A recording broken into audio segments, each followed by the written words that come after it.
Hi, everyone. Welcome back. I'm Michael Sandler, your host on Inspire Nation. If you've ever felt lost, uncertain about your path, or wished for a clear sign about what to do next, then this could be the most important show of the year for you. My guest today is Suzanne Giesemann, named one of the world's most spiritually influential people. But we're not just talking about the afterlife today. We're talking about a real-time guidance system that Spirit uses to connect with you each and every single day to help you find your way, your peace, and your power. So welcome back to the show, Suzanne. Are you ready to shine? I'm so ready, Michael. How could I not be around you? Woo! Goes both ways. And you are so colorful today. I love it. I love it. I love it. So before we dive right into things, Suzanne, if our loved ones in spirit are trying to guide us through this chaos, what's the number one way they're trying to get our attention right now? The number one way. I don't have an immediate answer for that. I have to slow down and ask. Oh, they're putting thoughts in our head. Yeah. And I don't know if that's what you expected to hear, but it's, so many times we feel our brilliant thoughts are our own, and they are not always. There's only one mind. So what better way to get thoughts into our mind than inserting just what we need to hear?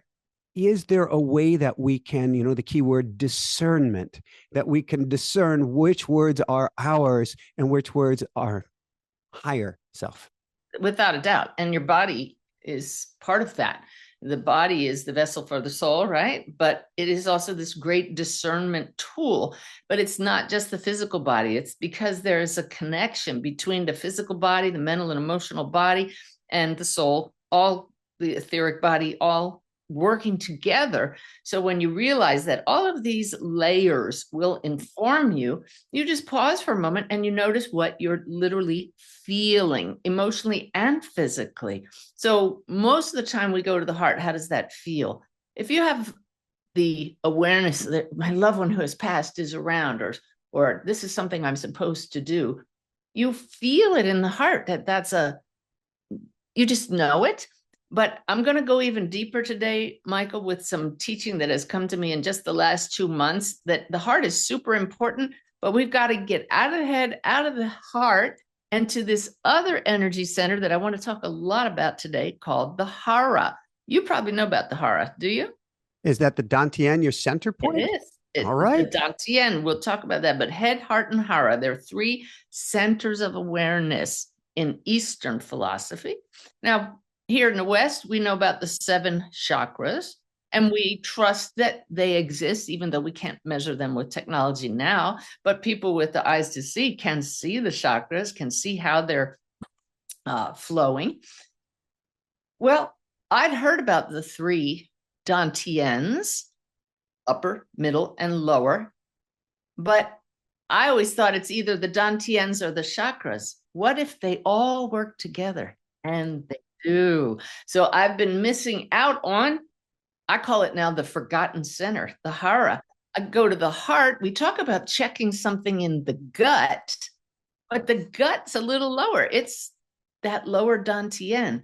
When you move what you're feeling down into the belly, 2 inches below the navel, it just lands. It's like an anchor. You can feel the solidity of it. When the Hara, the heart, and the head are aligned and you're giving equal importance to all 3, you know you can trust what you're getting. That's what we're going for. The knowing, not just, oh, I think, that's the head. Oh, I feel. How about when you move it down to the Hara, all 3 in alignment? I know I can trust this. That's it in a nutshell.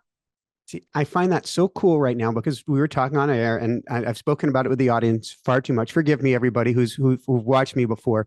But because I was recently concussed beautifully by a truck, I cannot think literally as clearly right now. And that's not a bad thing at all.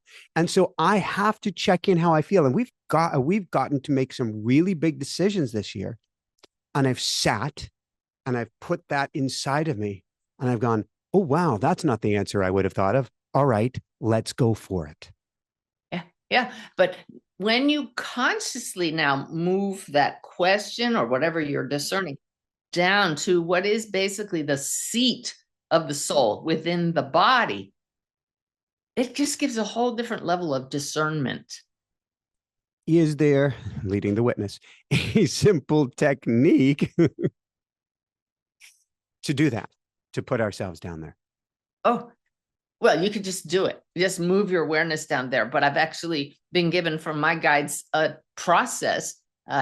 Of course, if you know my work, Michael, it has an acronym, right? Because I have the Bless Me method, the sip of the divine, all those wonderful ways of remembering processes. So this is called the Hara method. I've just introduced it in my online course, The Forgotten Center. It's also going to be part of a 7-week course I'm teaching with the Shift Network, but I want to teach this as widely as possible. So this is really awesome to have a chance to share it. The Hara method, where your intention is to bring all those 3 centers into alignment with the rest of your energetic body. So H stands for hold awareness in the belly, the Hara. So you just literally, right now we process the world as if everything's happening in our head, because that's where most of the senses are being processed or coming in. We see, we hear here, we taste here, we smell here. So many people, if you say, where is consciousness? They go here, but it's the field itself. So you literally can move awareness down as if you are seated, centered right there in the Hara, just 2 inches below the navel. So hold awareness there. Then the A is anchor that awareness in your solid base. That would be physically your legs planted firmly, your feet on the earth. You can imagine roots going down into the earth, but you're not just this body, you're this spherical energy field, right? And so just anchor awareness in the body and be aware that everything doesn't happen just up here, heart and head. It's unfolding throughout your full wholeness as a soul. So anchor this fact. Yes, I am here, fully present in the upper part of my body, below, and everywhere. Then the third letter R is radiate that awareness upward now. You can imagine drawing in energy from the earth. That's the feminine energy. You can imagine drawing masculine energy from above, but let that radiate then from the Hara up to the middle Dantian, the heart, and radiate up to the upper Dantian, the head. These 3 are the engines. The chakras are the distribution nodes of the energy. But these 3, they gather and refine that energy. They concentrate it. Okay. So now we've let it with our conscious will, we're visualizing it moving up. And then the second A in the Hara method is align all of the energy centers. This is the thing. We give importance to the heart or to the head and now to the Hara, but they're all equally important. I have been completely unaware of how important the Hara is. I can't say I've been blowing it off when I didn't even know how important it was. But now that I know and I'm aligning the 3, wow, has that changed my connection with spirit? So that's it. Once they're aligned, you can discern what's coming through. You can move on to have a nice, deeper connection with spirit. But that's the starting point. How has it changed you? Oh, in the case of doing readings and tuning in and channeling, the connection is solid. I noticed the biggest difference within a day after using this method. I have sat and meditated every day since 2006, when my stepdaughter Susan passed. And when I first started meditating, Michael, I was living on a boat. I'm a sailor. I know you're a sailor way back. And so I was sitting in the aft cabin on the boat, and I started rocking with the energy when I expanded my consciousness, rocking like this. Once I got to a certain state of expanded awareness, rocking. And I remember coming out of meditation and saying to my husband, Ty, when I went forward in the boat, did we get waked? Meaning, did some boat go by and make our boat rock? And he says, no, it's been totally still. And I said, my gosh, I was rocking. And I have rocked every time I've connected with spirit since 2006. When I did the Hara method and anchored in that solid base, all of a sudden, there was no wobble. There was no rocking. I always thought that rocking was a good thing. Oh boy, that shows the presence of spirit. But I know I'm rambling, but if I can just explain why this is so huge. Well, If I'm going to my mind, which is rocking right now for other reasons. And I'm going, well, this is fascinating. yeah. But if you picture holding a lantern on a chain, it's going to swing back and forth, being held from the top. And so I was under the impression that, hey, the head and the heart, those are the big players right here. So you're only focusing on the top, and the light of spirit is just rocking back and forth.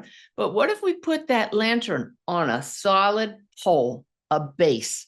That's the hara. Now, all of a sudden, your connection with spirit is rock solid.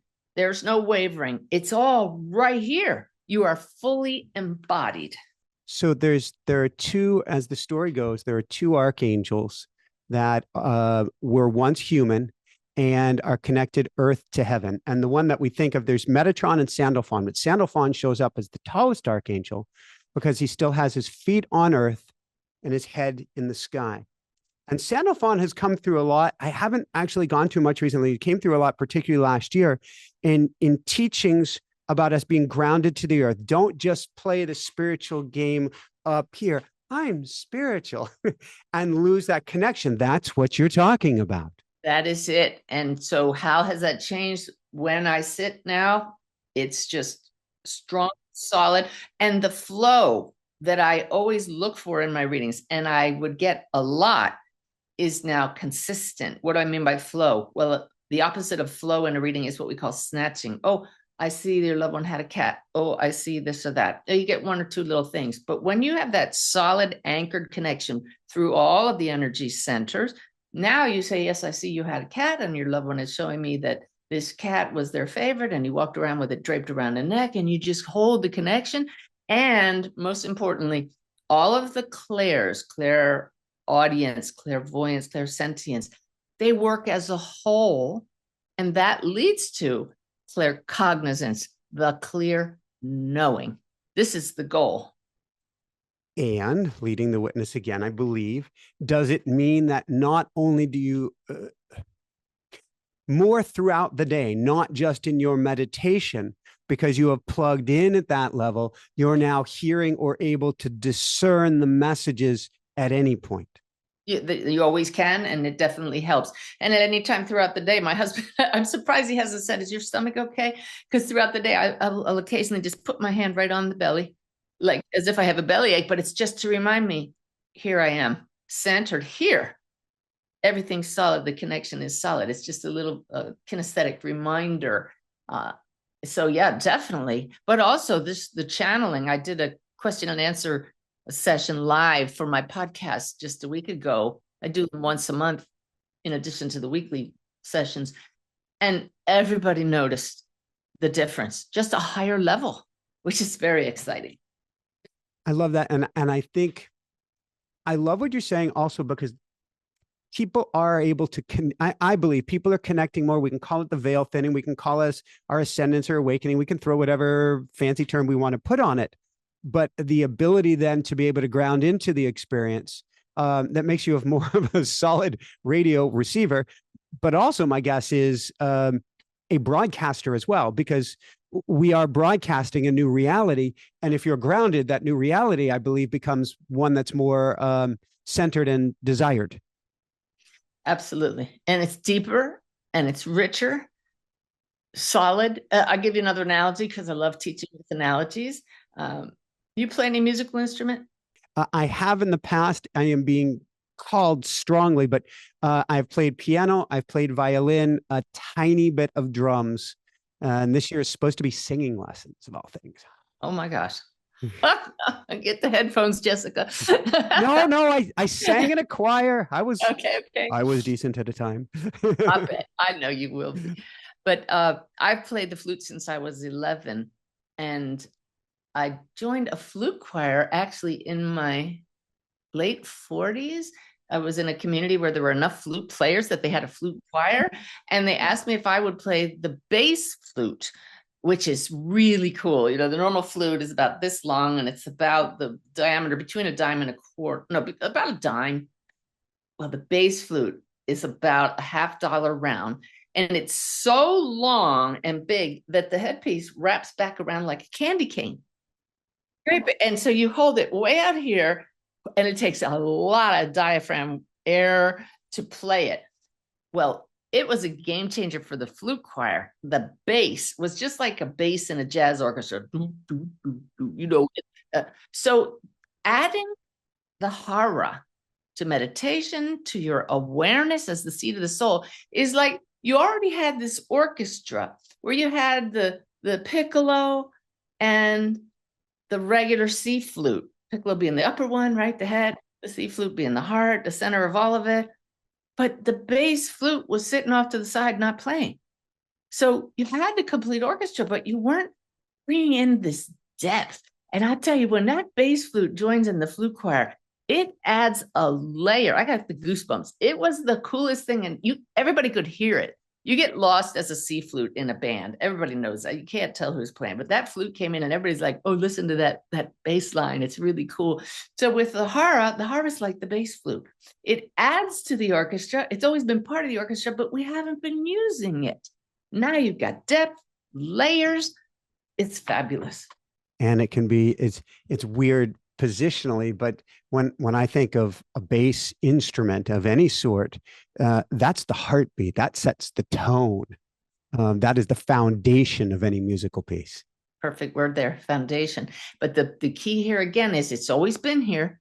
You don't know what you don't know, but once you start focusing on it equally with the other three, now you're golden. This is a key thing, though. I talk about in the Forgotten Center workshop how I learned this technique, and then I was put under pressure to do a reading on camera for a documentary.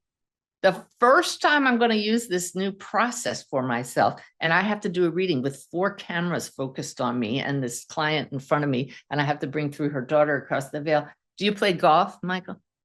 I played very badly as a kid. I did caddy for a U.S. Women's Open once. Okay.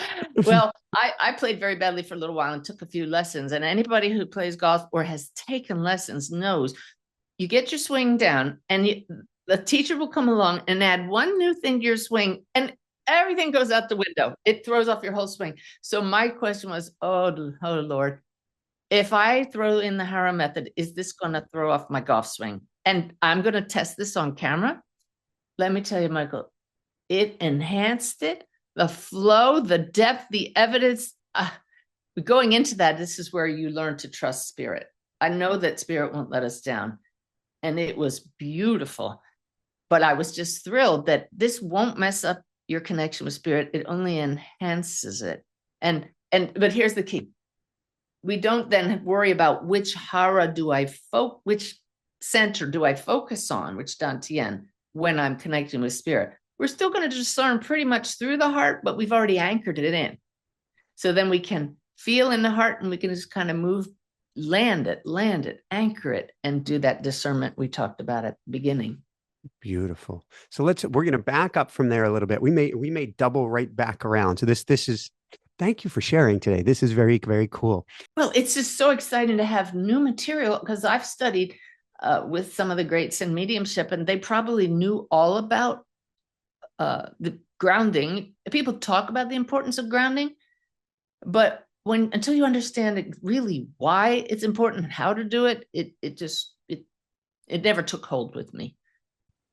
And now you'll never do it another way. Well, there could be an even more, but you will never go back. We're always growing, always evolving.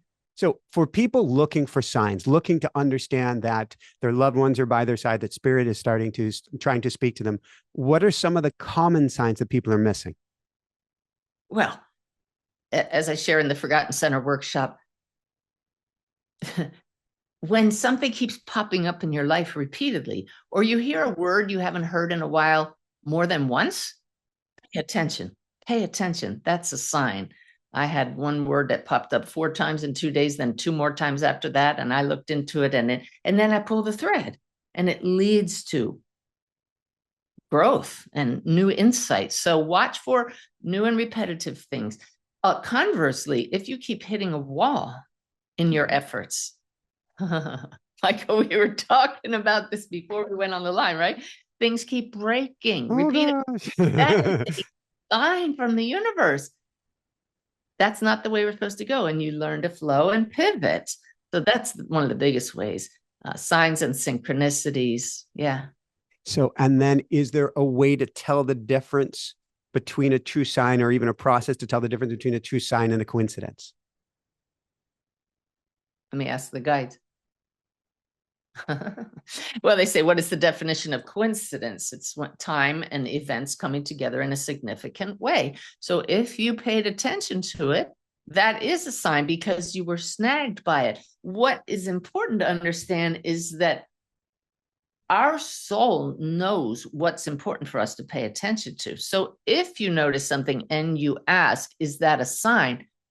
Your soul will give it meaning, and the meaning you need to discern if you go within and ask. So does it matter if it was an actual sign? If you learn and gain insights by going within and asking as a result of what got your attention, then it served a purpose.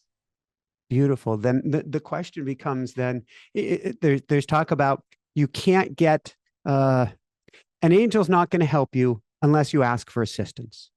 Not true. Thank you. They can whisper in your ear. They can scream loudly. How does this work? What are they doing? Why are they meddling on the other side? Why are they turning us into puppets, Suzanne? Well, you being a relatively new father, not so new anymore, but still you'll understand this analogy. It's so meaningful to me. As little babies, we learn to walk and our parents are like, oh my gosh, they took a first step. This is so awesome. And here comes that little baby who now stands up. That's cool. And they take a few steps and they fall. The parent is not going to jump in every time and pick them up because we know that's how they're going to learn to walk. But if that baby finally falls and is sitting there crying and reaches up and needs help, we're going to step in and help in some way. We might not, give them we might give a baby a walker, right? We're going to give them assistance, but they still have to the cycle of life. on their own. Oh, I know, right? We go back to that using walkers as adults. It's really amazing how this works. But yeah, we don't have to ask it. They're not cruel. It's not punishment, but they won't always help or give the answer either, because there will be times when they hold back. Very important thing about this Hara method, I thought this is the be all and end all. It's going to make a great connection. I've had 2 readings I've had to call off. Total wall put down. There's a big difference between, oh, I can tell your loved one's here, but I'm not sensing clearly, and there's nothing here. And it's really funny when I say to a client, I'm so sorry, I have to call this off. I'm not getting anything. And they say, well, I didn't think you were going to. Well, that's their wall. That's their wall. Or it could also be sometimes we have to get certain answers on our own, and Spirit's going to say, this is your lesson. Go get it. Thank you. Earlier, was it past concussion? It was past concussion. And I've been working on my eyes now and learning all this cool stuff as I'm going, all these eye specialists. And you go to a concussion center and they're like, well, you can't follow this and you're not able to focus this and this, blah, blah, blah. But we had a few weeks ago and I took photo after photo because he was here, I think, for 3 days in a row, 10, 20 minutes or longer, a bald ego. Oh, we have what was beach he right telling here. you? I think it's all about vision and clarity. Okay, because they have the best vision ever. Yeah. Yeah. And cool. So that was, to me, I would say right away, as I feel it and land that in the Hara, that's Spirit saying, we got your back. Don't worry. You've got all the clearest vision you need already. Now we'll just, maybe you'll be seeing differently, but trust this. So how often do animals play a role in messages for us? The Spirit just said, you cannot put a number on this, as needed. As needed. Yeah. Okay, since we're going to numbers real briefly, people seem to be getting 1111 and 444 to me in insane record numbers. What's going on? The numbers hold meaning because there's an energy to them, and I can't tell you exactly what it is, but what happens is, again, when you ask what's the number one way we get science, thoughts put in our mind. Why did you glance at the clock just then? Why did you look down at that car going by and the license plate was 444? because the higher consciousness knows, oh, it's 11:11. Look at the clock now. You are inspired from higher consciousness to glance at the clock or to glance over there. So it's not just that, hey, I happen to see that. That's a coincidence of higher consciousness with yours. So going to the numbers and going to the eagles and maybe going to the hara. You're driving down the road and a bald eagle swoops in front of you, or you go to do something with your radio, if anybody has a car radio anymore, and you see 1111 or something. What do we do in those moments? Oh, burst of gratitude from the heart that acknowledges, I acknowledge I'm not alone and that somebody is helping me and here with me. And then you could just stop with the gratitude, or you could say, anything I need to know now? Ask directly. And who are you asking? You could be asking your own higher self. You could be asking a guide, a loved one across the veil. To me, it doesn't matter. I know they're all part of the one, and however they show up, if it's helpful, I'm all in. Ooh, well, that does beget the question. How do we know if it's a loved one, or is it not important, as you're saying, to know that just I'm getting guidance? Oh, well, if it's a loved one, you often know. My Susan is just over here all the time helping me out, and I know it's her. Yeah, my daughter Miraku is always by my side. Hannah's twin sister. Yeah, parents know it's the loved one because of that heart connection. Mm-hmm. So, going back to the hara and this technique, let's say that we're struggling in a relationship, or we've got a huge decision to make with a job or something. What do we do? Do we just throw out a question? Do we ground into it and put out? What's a way to go through this? Oh, absolutely. Set aside the time to sit in the stillness. Do that hara method, and then I would add in my bless me method, which I'm not going to go into now because there's a YouTube video about bless me method, 7 steps to connecting with higher consciousness. But those are just methods to ensure that you get into a trusting, open, resonant, expanded state of consciousness so you can better attune to the higher channels. It's just shifting the channel. It's right here. The guidance is right here. But this is another key. We don't have to go higher or outward. We go right within to the center of us because it's connected to all that is. So you can go higher if you want, but that makes you feel as if, it makes you believe that what we need is outside of us. But when you make the shift to going within, you go within and you ask that question. I can see you want to talk, so I'm going to use a science analogy here, which is a cell. A cell knows how to generate energy. A cell knows how to split in two. A cell knows how to create. It knows how to heal. It knows how to do all of these things without an instruction manual, without going out here and asking. Basically, a cell is an energy system that knows everything in the universe. It is literally all within us. And we can tap into that. How do we, this is the question that everybody asks. Forgive me. It's so baseline and it's so important. How do we tell if it's really coming from spirit or if we made it up? Michael, everything comes from spirit. This is the key that most people forget. We are spirit incarnated. There is only one capital S spirit playing this whole game, playing every role there is out here. So what we're really asking is, how do I know if it's mine? Well, whatever occurs to you is real to you. And what most people are really looking for, is it part of a shared consciousness? Will other people validate this? Then that makes it real to people. What does that mean? Well, we all have agreed that Santa Claus is a character. We've made him real, but people say he's not real, and yet you can go sit on his lap and get pictures taken with him. So is he real or not? Depends on how many people agree to believe in that. Little kids believe in Santa Claus, and look what happens. Presents show up under a tree. Oh my gosh, it's really real. Until, oh my gosh, you reach a certain age and your older sibling says, you silly for believing in that, and now you don't believe in it anymore, but you still see them in the stores. So it's interesting that's an interesting analogy that came up, but I see why Spirit brought it up, because what is real is malleable. It's what is important is it helpful? Is it healing? Does it mean we can use it? We're going to go way off track here, but why not play? What a crazy year it is, I believe, for everybody. And maybe it isn't. And it's just my own personal experience. But what I'm seeing with my students is it is a wild ride of a year. Can we collectively sit in this, sit in the question, sit in the energy, and broadcast a new reality, whether we call that an ascension or whatever? Can we come to an agreement as a group, as a whole, and as a one to shift our reality? Well, that's why programs like this are so helpful, because it helps keep the consensus that everything's chaos and the world is going to end. It shows everybody there is another reality to choose. Thank you. Couldn't agree more. How do we, so we've got discernment in here. We've got talking, hearing. I know it's coming from someplace else. What if you get an answer to a question that you really don't like?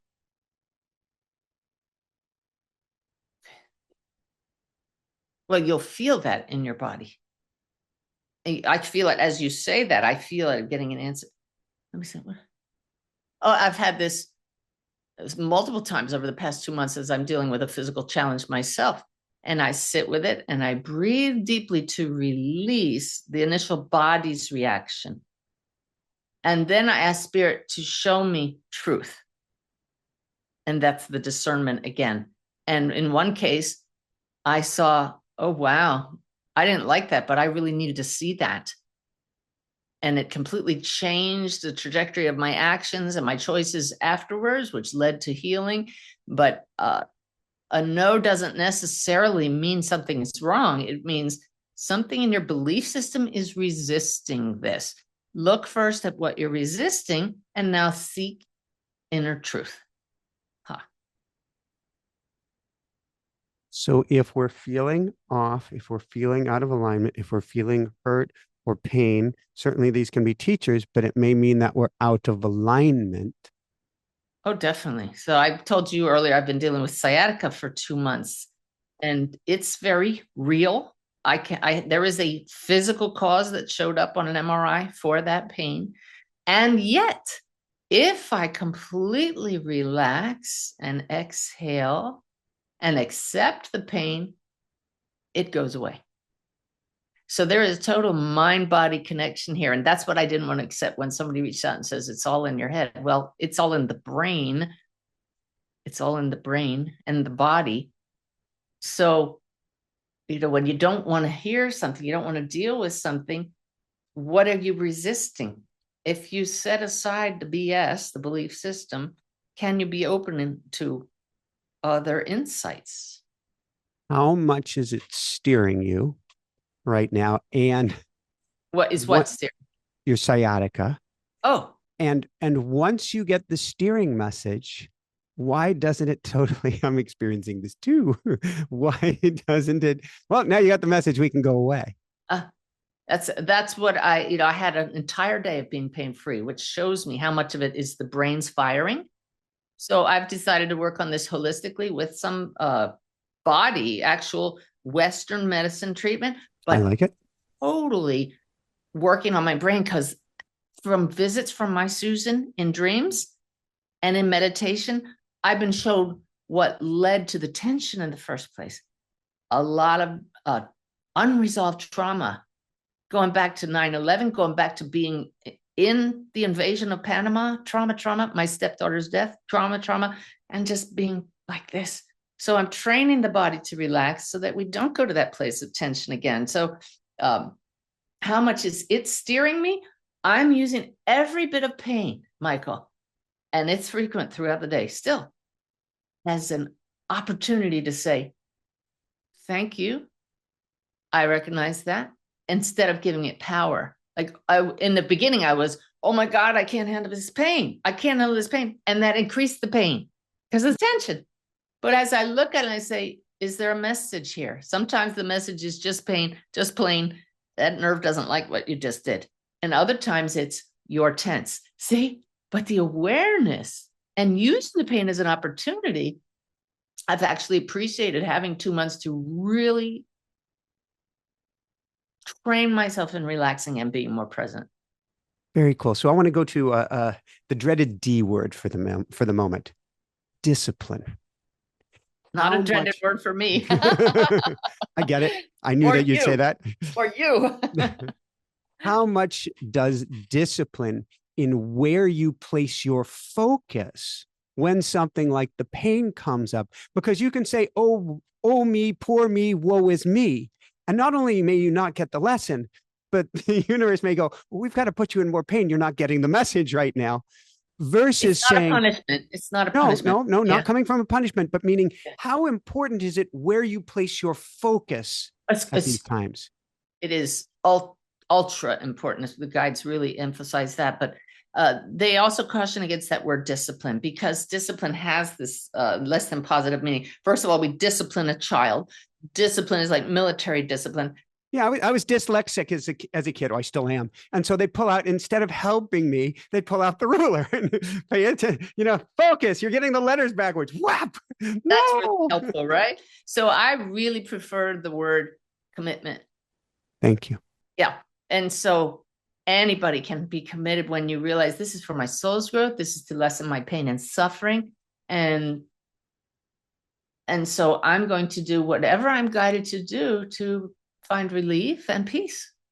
Do you ever, though, catch yourself saying something to yourself that you're like, Sailor words. yes. And go, you want Saying to help what? me with this? Yeah. Saying what, Michael? Sorry. Yeah, chastising, picking on yourself, using sailor words, and then having the commitment to go another direction. Oh, yes. Well, I haven't gone a whole day with no pain, which showed me the mind-body connection.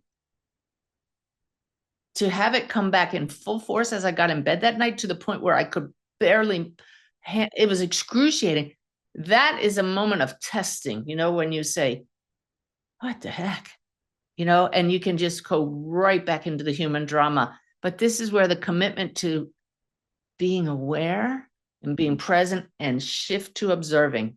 That's where you just take the deep breath and say, it is here. It is what it is. I know this will pass. We still have work to do. And you just get right back on. And do you, well, it's interesting from this concussion point of view. I'm doing better right now. This past week has been much better for whatever reason. I think there was a choice made that I am going to beyond heal. And this is magnificent. I don't wish it, but it's magnificent. But before that, I could watch a curtain closing, a curtain of dizziness, a curtain of confusion, of the world becomes warped, and you feel like you're being sucked into the soup. And I could observe it and still bring love to my heart. Yeah. And that Yeah. completely changed it. And you're healing, and you're not going into the, oh my God, mentality. I can't heal victim. So this is where the spiritual tools are so powerful, so important, and do bring the healing. But I feel it's so important, though, to bring both sides in. And you're going to Western doctors, and Oh, it's so the old school way of handling concussion is you're supposed to cocoon up. You're supposed to have a dim environment, no sound, all of this stuff. And that's what the doctors were telling me. And that actually tripwires it 10 times worse. What you use it or lose it. And when I finally figured that out after getting an MRI at the local hospital, and the MRI tech, I went in to go to get the MRI. Spirit told me, go in and get an MRI. And I'm going, they're not going to find anything. And Spirit's like, yeah, empty not, in there, Michael. You're not going to, well, the skull is empty. Somebody playing golf in there.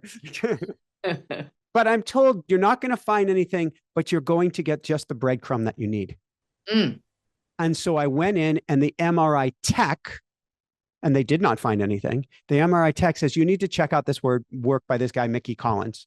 And so as I'm waiting in the hospital for results, I'm watching a podcast on my phone. This guy saying he teaches all these fellows in concussion. He has more studies and everything on concussion than anybody else like combined. And he's saying it's all backwards. You get to do this, you get to do that.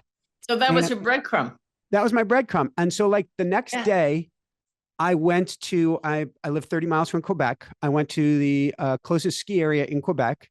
And forgive me, this is not going to sound spiritual at all. I said, F you concussion. And I went and rode my bike up the hill. And then I ran up the mountain and back down. And I didn't have a headache or dizziness at all that day. And the next day I said, that's it. We're going to find all the help we need. The help is going to come to me. Over a year waiting list for one place, they called me and say, hey, do you want to come in on Tuesday? I did. Oh, a 6-month waiting list on another place, was in yesterday. All of this took place once I did that combined approach, along with asking and almost demanding, saying, I know you can help me. I need that help now. That's that little baby saying, okay. But you had to get to a point and get to the trust. It is a journey, but without the spiritual tools, you'd be in that darkened room, and I'd be lying in bed saying, oh my God, I'm going to be like this forever. It's beautiful to be guided moment by moment. That's interesting, because it brings me, forgive me, we're way off track here, but it brings me to my dad, who's early stages of Alzheimer's, and he had a stroke, and he did well after the stroke. We got him out of the hospital. He was at least 95%. It was a miracle. And they said, you need to start exercising. And so he goes to the gym in his center one day, and he's not in his body. So he did the treadmill for 1 hour one day after doing none. And then the next day did a hip sled or a leg, like squats, a leg press for half an hour straight. And then couldn't walk the next day. Imagine that. And still cannot walk since then. We just got him a bright, shiny red walker, what I'm calling the quad cycle, because it's got 4 wheels to it.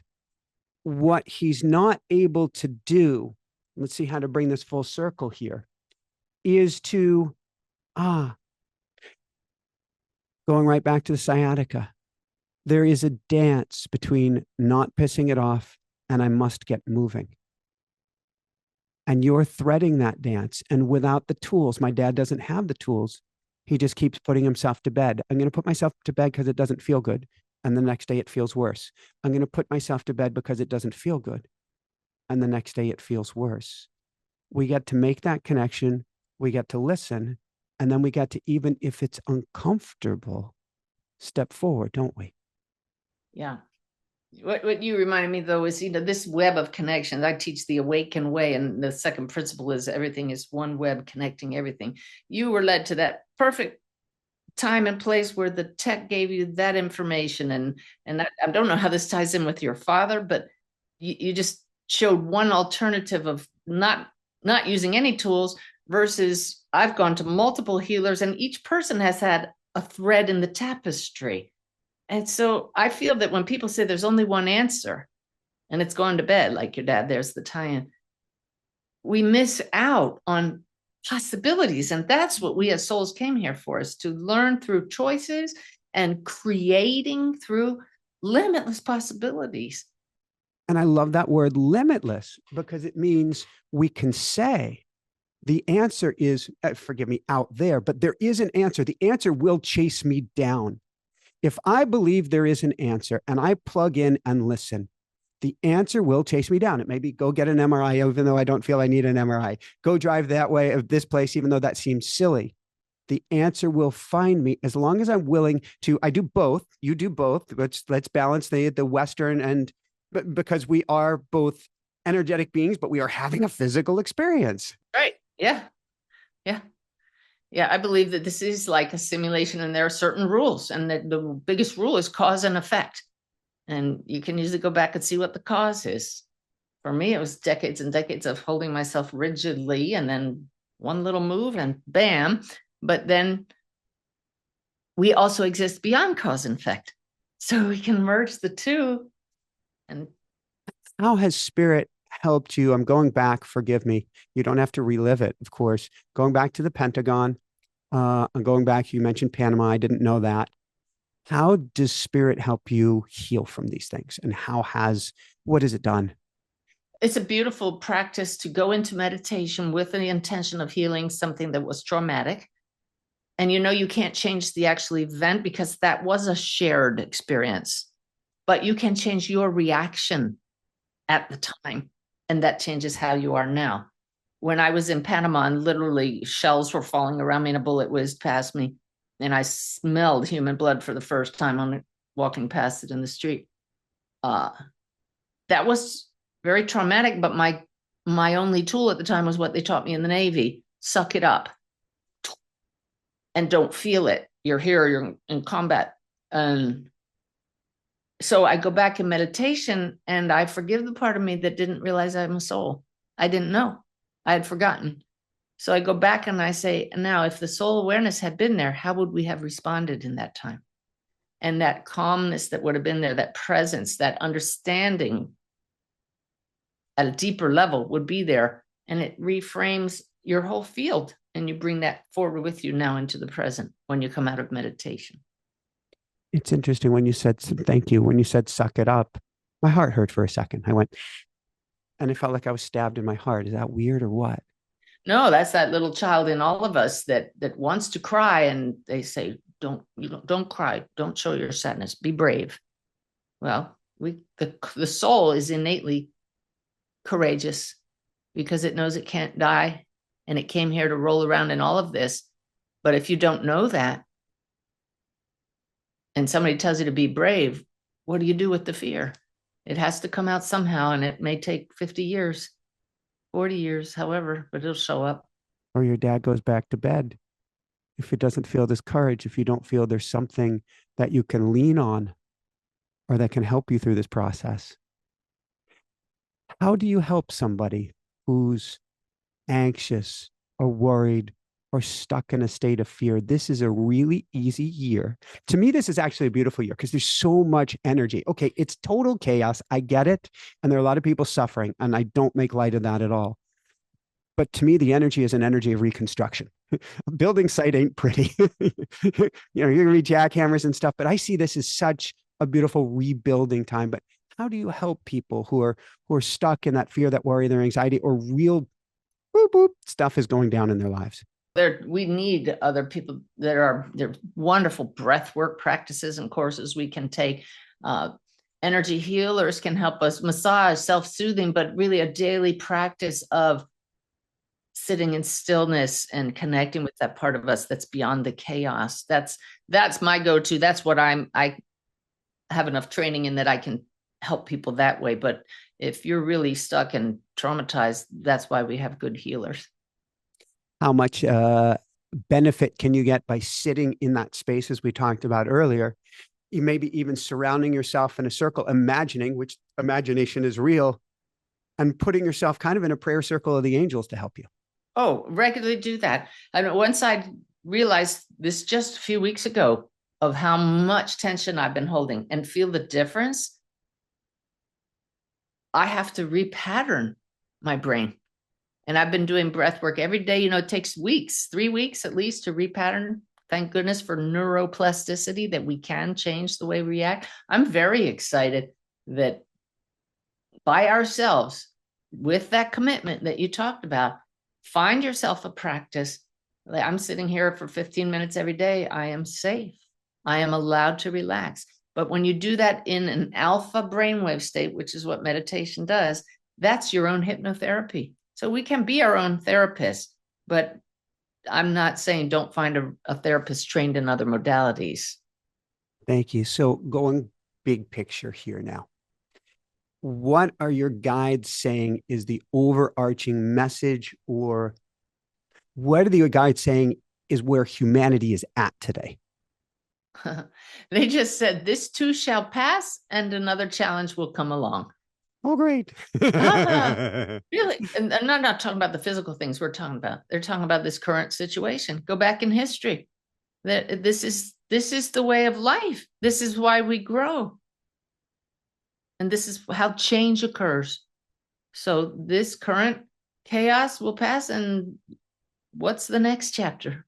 So we get these tools and we face it with equanimity, with peace, with new tools, and we flow. I got to show you this little, found at a gift store, little heart, but in the middle it says, let's dance. Oh, I love it. I love it too. We sit here and just remind ourselves, when you flow around the dance floor, it's much easier than being stiff. I love swimming out here in Lake Champlain, and actually my favorite swims. It is cold, and actually when your brain has been concussed, oh my God, it feels good. It's like putting ice in. It's the greatest reset. I may have a hard time getting into the cold because honestly, the nervous system is, if everything is spinning around you, you feel more delicate. I have no other way to put it. And so getting the first few steps into the water, but once I get in, the body goes, ah, and it completely resets things. But on the choppy water days, those are actually my most fun swims. The water's bobbing up and down. There's whitewater spray going all over me. That can actually be the most fun to me. And so it is, to me, that is this life. This life isn't about just having perfectly flat water. In fact, as a sailor, if you have perfectly flat water, your boat ain't going anywhere. And you're not becoming skillful. Yeah. Calm seas do not make skillful sailors is a well-known phrase, and it's true. Yeah. So, all right. So that took me back to another traumatic event that I had to go clear. Oh, We're no. crossing the ocean, my husband and I. What We had happened? we at the time two young guys along. We had three. One had to get off in Bermuda, one got off in the Azores. But at the time this incident happened, there were two crew members, and I heard one of them yell, "All hands on deck now!" And I went flying out of bed because I'd just come off watch. I was sleeping, and I was sure my husband had gone overboard in the dark. I was sure if you go overboard in the dark in a sailboat, good luck finding that person. I thought this is it.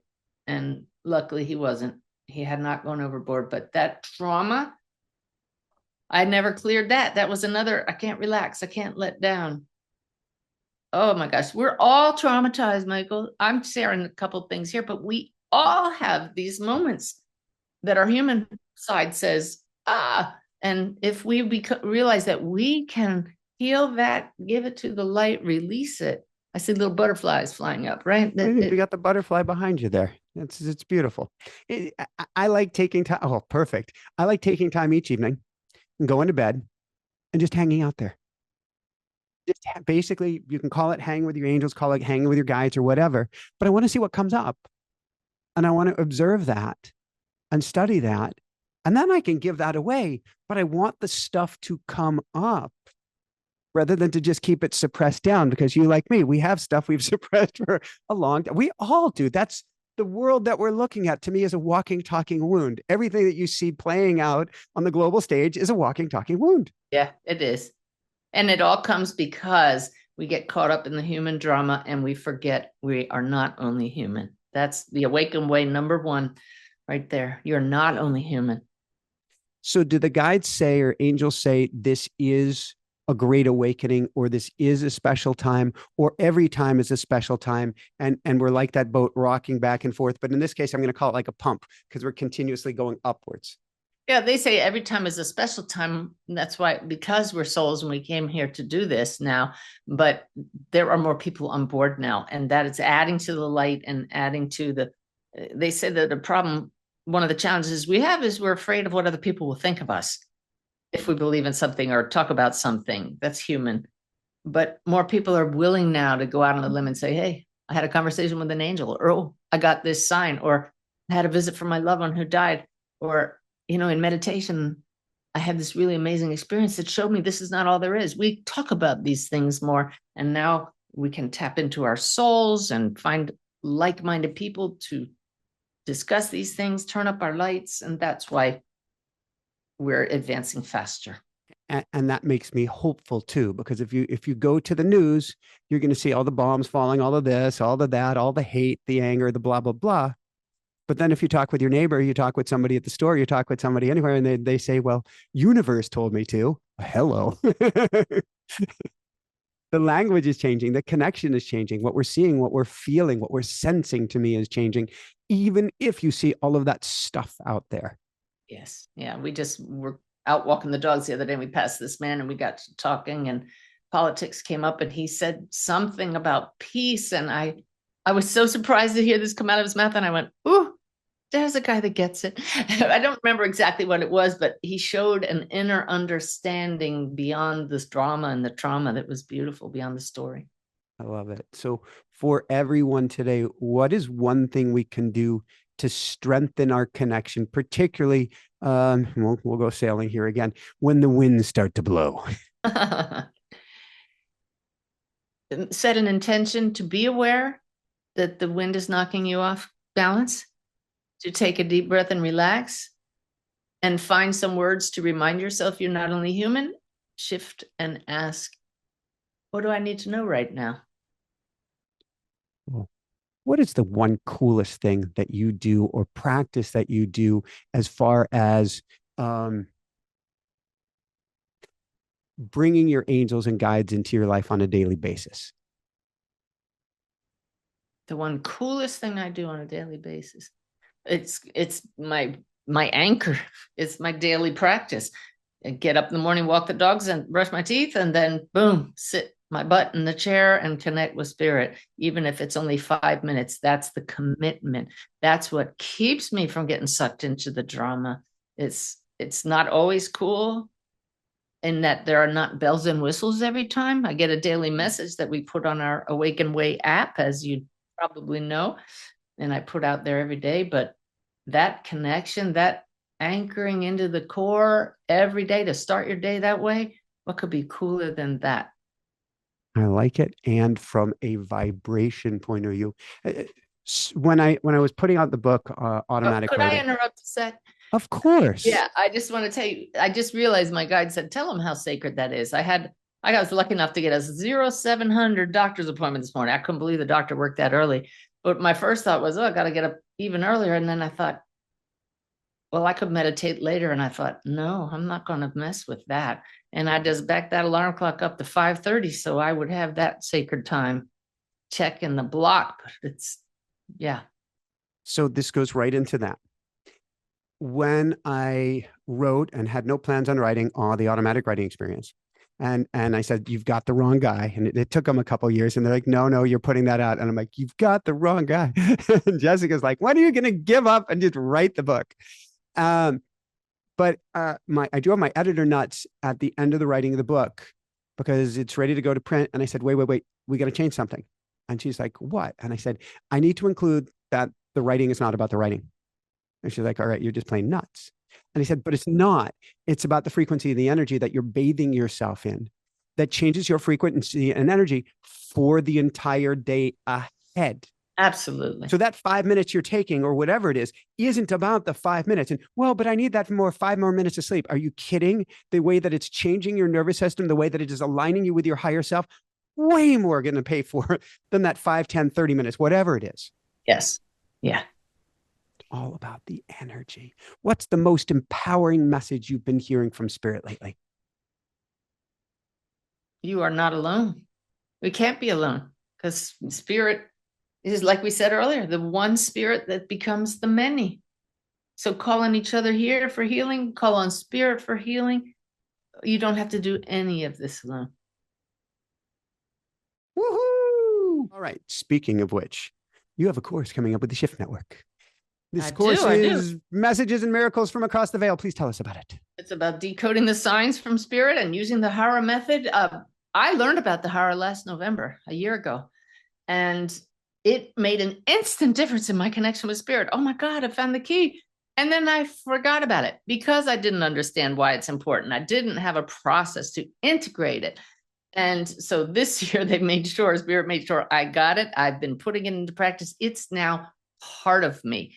And so I love that this Shift Network course gives me a chance to help people 7 modules to integrate it. It's not just like, hey, you just listened to this podcast. I learned this new method. You might use it a couple of times. Hey, that was cool. And it's gone. Why? Because again, it takes at least 3 weeks to repattern and get a new habit. So now I got 7 weeks to have a regular class on connecting with spirit, decoding the messages and the miracles, increasing your connection. But we're going to work the Hara method into every class with guided meditations and really make it part of people's process. So I'm excited. And where can people go to find that?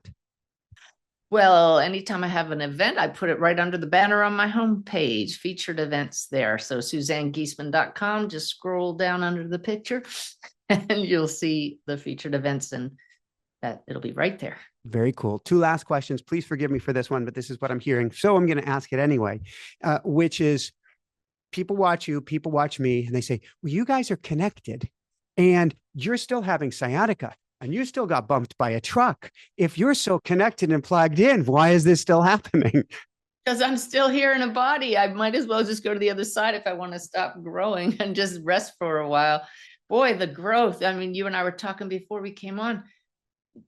It never ends. You may think, oh, I got it all, I know it all, and then spirit is laughing, and that's when you put on your helmet. Yeah, and I pray. I have always prayed. May my lessons be as painless as possible. Michael, I have the notes right here of a reading I had with a medium in June, because it's fun to go to see other intuitives. And she said you're going to have a joyful dropping of older energies with some pain. I didn't know she meant physical. And would I like to be rid of this? Absolutely. But like I said, any bit of pain we have is an opportunity. And I'm still going to pray, may they be as painless as possible. But that's why we came here for all of it. All of it. Thank you. I couldn't agree more. My mantra ever since my first near-death experience, kind, gentle, easy, good. Kind, gentle, easy, good. I am listening. May I have all my lessons the kindest, gentlest, easy way possible. And still, got a pulse. Stuff's going to happen. Yeah. All right. What brings you, as we wrap this up, this has been beautiful, Suzanne. What brings you the greatest hope today? The greatest hope is that people are paying attention to spirit, that people watch programs like this. I forgot to give a plug for Wolf's Message, our documentary with proof of the afterlife, proof that we are souls. wolfsmessage.com. Just a fabulous story and a documentary, but it gives people hope. It's transforming lives. What gives us hope is when our soul's awareness comes to the surface and we have that awareness in our conscious mind. I'm not alone. I have help. And like my guides always say, you are so very loved. Ooh. Is there a 10-second, if we closed our eye, prayer or something that we could all say? Forgive me for ever thinking I was anything less than love. Forgive me for feeling I had to do everything alone. Thank you, Spirit, for guiding me every moment and helping me to feel the love that I am. Woohoo! What a perfect way to end. So perfect. So for everyone out there, this is Michael Sandler saying, be well, have fun, know you're perfect, know you're guided, know the answers are within, know that you're having a human journey as an energetic experience, and allow for all of it. And above and beyond all else, shine bright. Woohoo! Woo! How does it get any better than this? How does it get any better than this? Such a dear friend, such a kindred spirit on the same path, such an amazing soul to help share how you can connect with the other side, how can you connect with your higher self. On that note, if you want to play with a group of like-minded individuals 4 Wednesdays each month and raise yourself up to that higher vibratory state, come join us with the School of Mystics. Live or recorded, just as powerful on the recording as live, 4 Wednesdays each month. We have teachings, attunements, transmissions, clearings, group intention meditations, and so much more. Here's the link down below for the School of Mystics. If you simply want to bring your energy up, and way up on a daily basis, it's totally free. Go to dailywoohoo.com where I give you a daily energy transmission. That's dailywoohoo, WOOHOO.com. And if you want to learn how to channel, if you want to learn how to communicate with your angels, with your guides, with the other side of the veil, with loved ones who've transitioned, and even the souls and spirits of loved ones who are still here, and your animals, your 4-leggers, your 2-leggers who are still here, you can do that through automatic writing. And that's automaticwriting.com, where I have live classes and a video-based program so you can begin channeling right away. Here's a link to the next amazing show. Love you so, so much. Please share this with everyone you know. Give it a huge thumb up. Leave your comment below. Want to know where you are from. So please let us know in the comments where you're from. And above and beyond all else, shine bright. Woohoo! How does it get any better than this? I love you. I love you. I love you. You are spirit. You are the divine, and you rock.